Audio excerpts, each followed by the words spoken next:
Will Jesse Marsh be successful at Leeds United? Hi, if you're new here, I'm Filippo, and welcome to TMTV, and welcome to another episode. Today, we're going to dive into Jesse Marsh and his move to Leeds United. After being successful at the New York Red Bulls and RB Salzburg, Jesse Marsh had a hard time at RB Leipzig and ended up getting sacked or fired mid-season. But will he succeed at Leeds United? For this video, I will count with the help of Connor McGilligan from One Leeds Fan Channel. Go check him out. I put the link on the description. He will be giving us an English Leeds United fan perspective, and maybe, just maybe, we will talk about the Ted Lasso jokes that go on in England. And while we're at that topic, I decided to wear also a 1950 US men's national team jersey, the one we were wearing when we defeated England in the 1950 World Cup. Now, jokes aside, make sure to hit that like button before we start this video. If you are English, also comment down below your perspective on Jesse Marsh and what you think he can accomplish with Leeds United. We'll talk about that during the video. All right. Thank you very much, everyone. Let's play the intro and let's bring in Connor.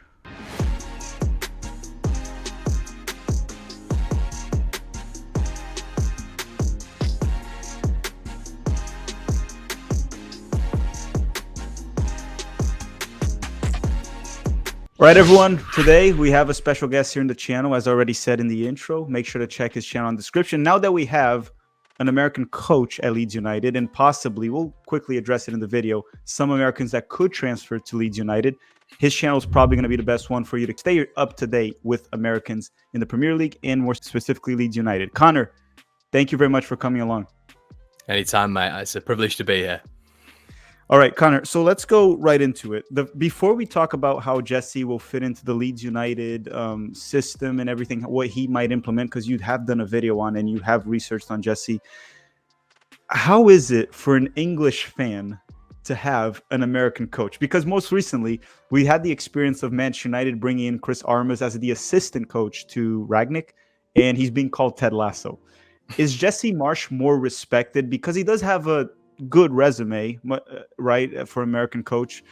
How are you feeling as an English football or soccer fan? Yeah, you kind of ruined it there, to be honest. The end word is we'll keep football in there. But yeah, no, to be honest, it doesn't really mean anything to me at all. I think the banter side of it is good, but there can be banter both ways, can't they? But what irritates me a little bit is the sort of put down because he's American, which for me makes absolutely no sense. It's nonsensical. I think he's made his pathway. He's done extremely well at RB Salzburg. He's brought some incredible players through. One notably, that's going to be probably one of the best players in the world in terms of Erling Haaland. Didn't bring him through, but developed him. And listen, I think he's got an excellent resume. So the fact that he's American doesn't mean anything to me. And I think a lot of sensible fans, it doesn't mean anything to. The whole Ted Lasso thing is probably a bad thing for you guys. I mean, it's only the last 2 or 3 years that's come out. But yeah, aside from that, mate, it honestly means nothing. He's paved his way in Europe, which I know is a big thing. Didn't quite work for him out at RB Leipzig, but I think there was some extenuating circumstances there as to why that didn't work out for him. But overall, the fact that he's American, mate, you'll see it on Twitter. There'll be memes and all this sort of stuff. But I think to the everyday fan, no one really cares. Yeah, and I think what happens to the United States is this. The United States has always been a joke in the world of soccer in terms of players and coaching overall. The players right now, some clubs have finally figured out you can bring an American and he'll perform. There are good players right now. You see in the Premier League, different leagues. I think Clint Dempsey played a big role in that, and many other Americans that went abroad and were successful, but it took time. I think in terms of coaching, we're not there yet, right? We still need to earn that respect. And I personally think this is I thought Leipzig was the opportunity for Jesse Marsh. Unfortunately, it didn't work. There were issues. His wife was dealing with health issues that definitely didn't help him. The club was going through a little bit of a confusing time outside of the field, some transfers that happened. So it wasn't the ideal scenario. So I'm not saying he was set up to fail. I think he does have some blame, right? It's not just all like excuses, but this is a great second chance for Jesse. And I'm happy that he's respected by most of the fan base in terms of Leeds, and hopefully he earns the respect of the league and doesn't get fired and get called Ted Lasso. Now, how do you think he fits the Leeds United roster right now? Because Bielsa was struggling to fix the defense, right, this season. Leeds United's defense has been an issue. Jesse is known for being a very Rangnick style coach, right? Very like press Red Bull system. The Red Bull system essentially was like that in New York, which was successful, was like that at Salzburg, was successful. Leipzig, not quite successful. Not successful at all. How do you see this working for Leeds United from what you've seen so far? Yeah, it's a tough one really, because I think there's a lot to take into consideration here. I think if we'd have completely gone against our own principles, which Bielsa has set, he's laid the foundation, pressy system, man marking.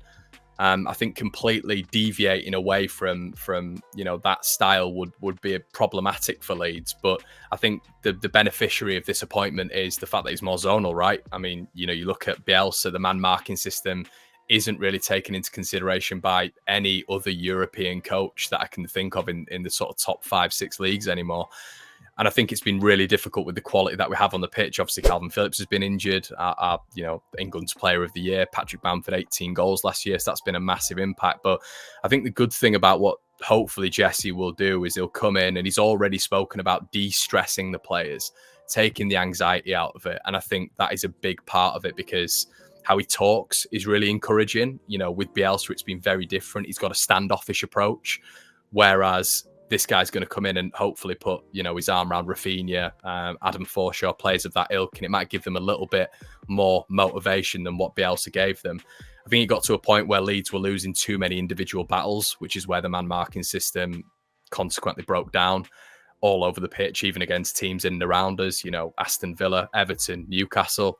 So I think this new zonal approach, I would say, I think it's definitely a little bit more toward that than the Bielsa model will help Leeds. And it's going to be the problem is, Felipe, I think it's going to be changing from a wide system, which is what Bielsa plays in. It's all about width from Ilan Meslier in goal. It's all about distributing to touch, right? It's about distributing to Dan James and then Rafinha, who are literally stood on the touchlines waiting for the ball to come. It's not that successful. So now with Jesse, it's going to be more central. It's a vertical press. It's a vertical aggressive attack. So that is going to mean a real adaptation. I think that's where the complexities might come. Do you think we're going to see a lot of the 4-2-2-2 formation of Jesse with Leeds? Yeah, I think so. I mean, for Leipzig, he played 3-4-3, didn't he? But I think that was because he'd lost Deo, Upamecano, Canate, Sabitzer. So I think he had to adapt. And he's going to have to adapt with Leeds as well. Of course he is, because, two of our best players are out anyway. But I think the 4-2-2-2 system is going to make us a little bit more defensively astute. And I think that's what we need now. Leeds is shipping too many goals. And I know it's not going to be completely sorted by Jesse. I know he's going to be still an attacking force. But what I'm interested in is the unit.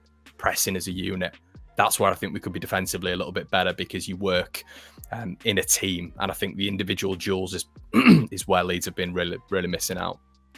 Now, I'll point to one thing that I have a concern in regards to Jesse Marsch, because we've been talking about him possibly being the United States' coach at one point, especially because we've been a little pissed off with our Greg Berhalter, the American version of Southgate. So we've been kind of angry that we talked about him, but we've always questioned and been a little bit skeptical of Jesse's inability to adapt sometimes, right? And I like to point out to a game, for example, against Bayern Munich when he was in Salzburg, where at halftime, I believe it was tied and the game ended 6-0 the Bayern Munich, because he doesn't adjust. He likes to play that direct pressing style through the middle, as you said, and he doesn't really change it, right? If he has to bunker and defend a little more, doesn't really like to do that. It's just not the way he is. And then he went to Leipzig. And one of the complaints of the players, regardless of us saying Jesse was right or wrong, was that they wanted new ideas. They wanted to play more possession when on the ball and press when off the ball. But Jesse never changed, and it went south. It didn't go well. Would that worry you? Or you think because of how Leeds is, maybe just one strategy, the zonal pressing system, the gegenpress that he likes, the intense way of playing, is enough for that roster, or at least to get out of relegation, right? That's the main goal right now.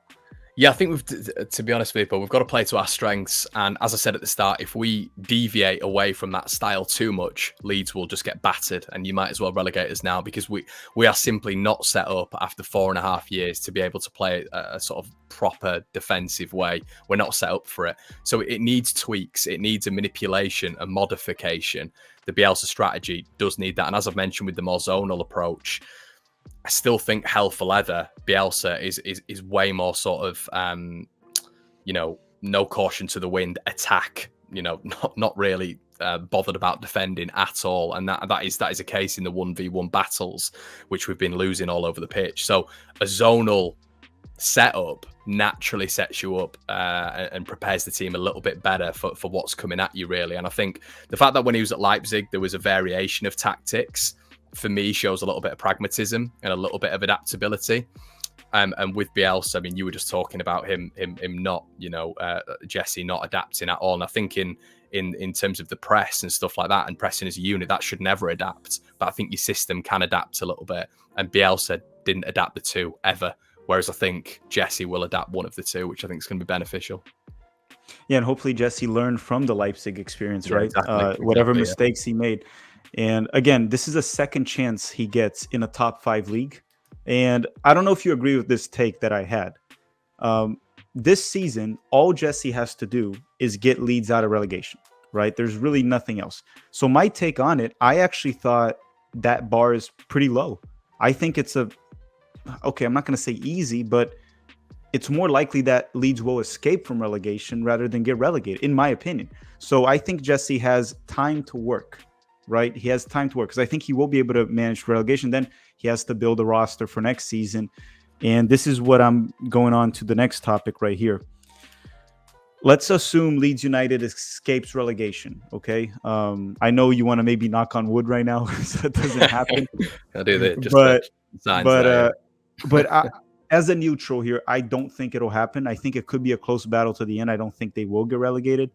They stay safe. We go into next season. The odds of Rafinha leaving seem pretty high. I don't know. Calvin Phillips could leave as well. So you will lose key pieces. What are your expectations for Jesse from a fresh start of the season?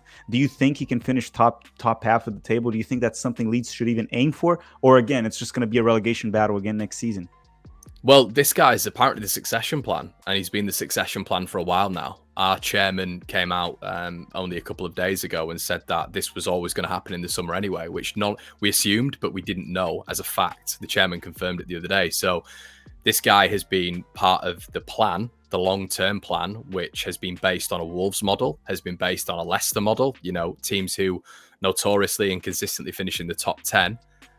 If it is based on that, then that's the expectation on Jesse Marsch. And he's also referenced it in his Leeds United interview. He said, look, I'm here for the long term. I'm here till 2025.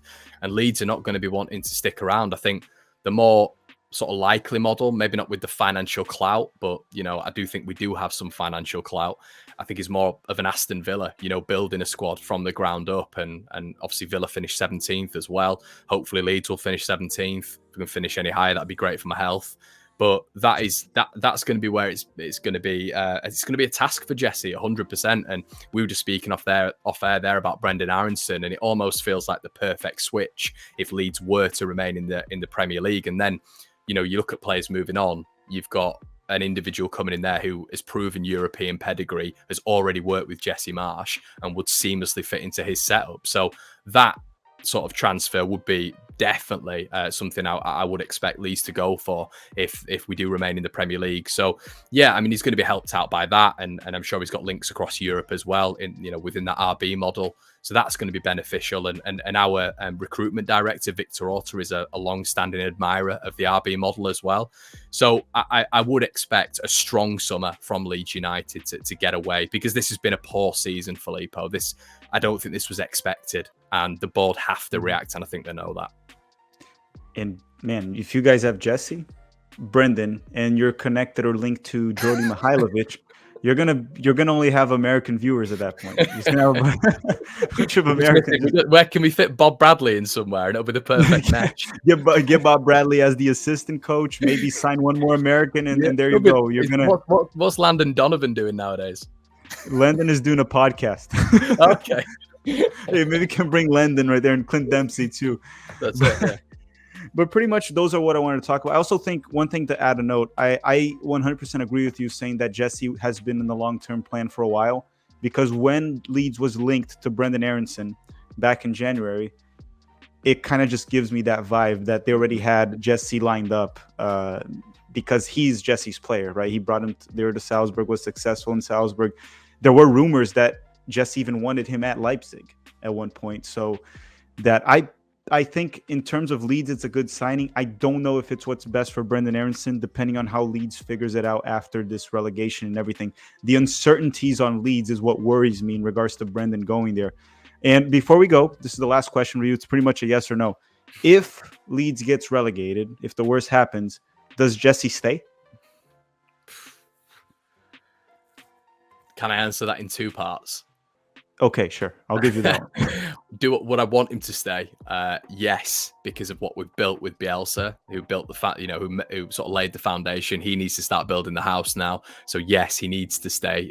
From a Leeds perspective, will he stay? If we get relegated, I don't think so. I think that there's nowadays with managers, there's always a clause in the contracts which would be very upsetting because, after what we've just had with Bielsa, we still need consistency if we're to build anything, because that's what you need to build a successful model. So yeah, 2-part answer there. But I guess if you're asking me overall, then I don't know, let's go with romanticism. Yes, he stays. All right, Connor, thank you very much for coming along, guys. Before you leave, hit that like button for the video, and Connor's channel is on the description. Also, go follow him on Twitter, Instagram. No, not Twitter, Instagram. I just have your Twitter account. Go follow him on Twitter. The link is on the description as well. Thank you very much, Connor. Cheers, mate. Thanks a lot, guys.